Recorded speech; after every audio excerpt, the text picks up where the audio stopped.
अस्सलामुअलैकुम दोस्तों, क्या हाल है? ठीक हो, खुश हो? राजधानी की कहानी का वेरा है। सफ़र करने पे इस्लामाबाद का इंजे वेले मैं रोज़ तो आकूँ राजधानी की कहानी दसेंदा होना। इस्लामाबाद क्या थींदा पे, दुनिया जहान क्या थींदा पे, तरक्की वसेब क्या थींदा पे। सब तो पहले अज मौसम का हाल करेंगे। मौसम का सही हाल यह है कि शदीद गर्मी की जी लहर है वो जारी हो सारी है। महकमा मौसमियात ने पेशगोई की है कि अगले कुछ दी वार जी गर्मी की लहर है जारी रही।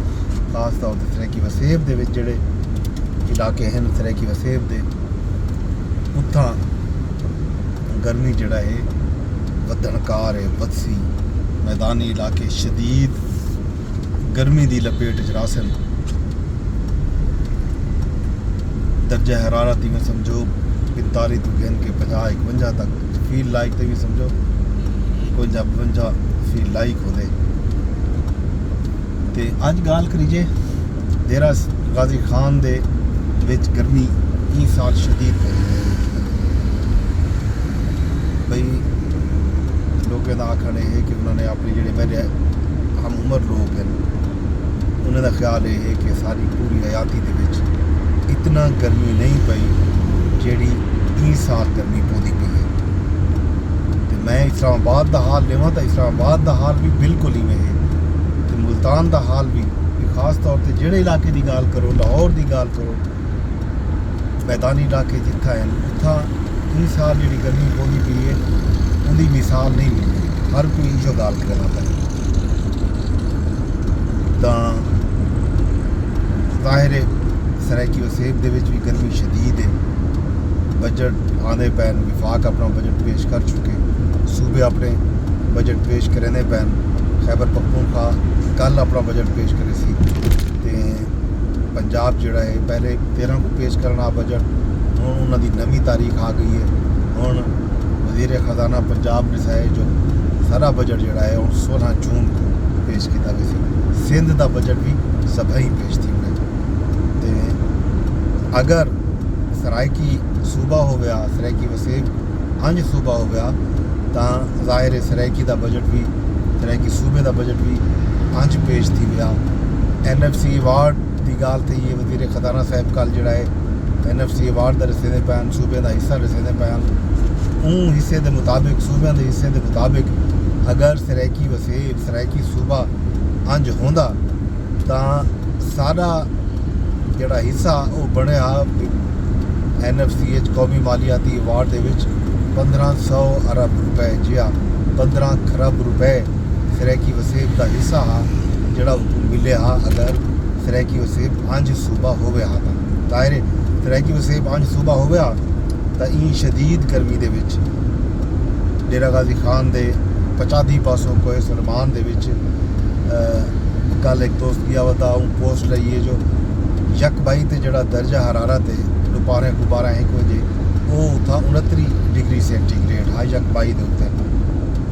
अगर सराइकी वसेब अंज सूबा हो गया तो डेरा गाजी खान दे विच ते नाल राजनपुर दे विच ईवन इनो डेरा जमील खान दे विच भी कोई सुरमान के पहाड़ी सिलसिले के विच बहुत सारे चोटियां जोड़ा 7000 फुट तो बुलंद हैं। उत्थों का मौसम जोड़ा है वो ठंडा होंगे बिल्कुल ही मरी वाली कार कलाम नारान वाली कार। तो अगर सूबा हो गया तो सराइकी सूबे की तरक्की का बजट उत्था लग गया कि रोड रस्ते होवे ना तो ये सारे मकामात जोड़े हैं ये सरमाई मकाम होवे ना सराइकी वसेब के लोगों के वास्ते। फोर्ट मनरू मशहूर है सरमाई मकाम जोड़ा डेरा गाजी खान का उन्हें नाल यकबाई है मुबारकी है सौड़ा है झंडी है बीहू टाप है ये जोड़े हैं ये सारे डेरे गाजी खान के नाल नाल दे इलाके हैं। इतना अगर रोड रस्ते होवे ना तो जाहिर है सराइकी वसेब के लोग इतना वंजन आई मौसम के अपने बाल बल्लुने को घिन वंजना उतना कोई रोड हो गया कोई रस्ता हो गया कोई होटल हो ना कोई जही हो ना।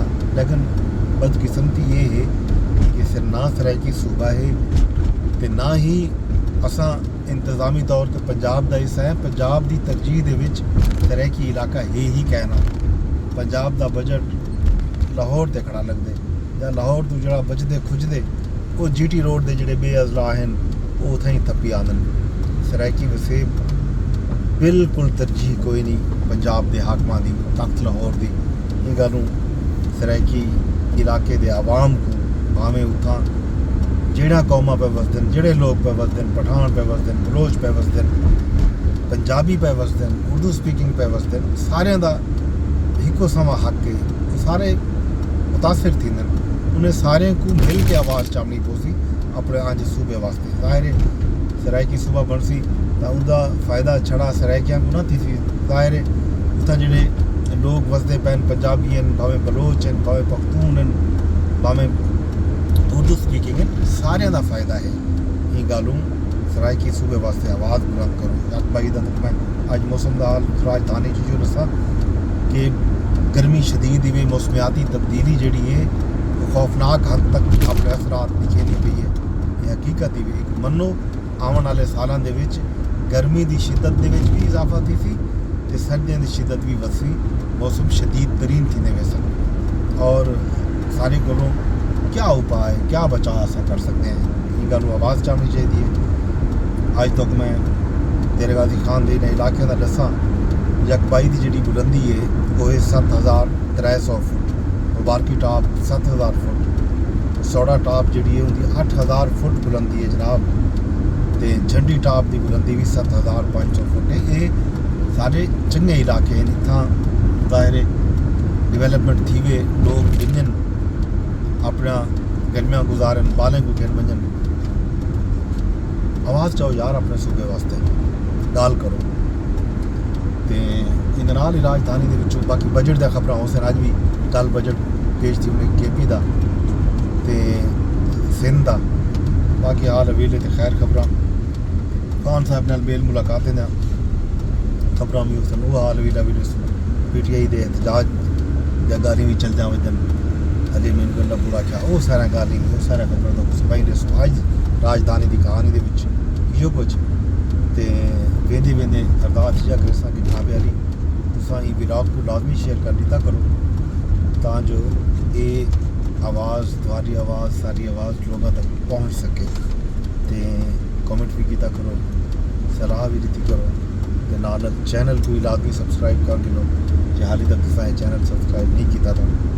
इन नाल फेसबुक ते रहते बैठे हो तो फेसबुक ते भी जो सलाह है कमेंट करो, लाइक करो, शेयर करो। ट्विटर यानी X ते रहते बैठे हो तो X के उत्ते भी एक पूरी पोस्ट किया बन सकते। शाम तक अपने दोस्त अपने होस्ट मुज़फ़्फ़र अब्बास को जो इजाज़त रब सोने के हवाले।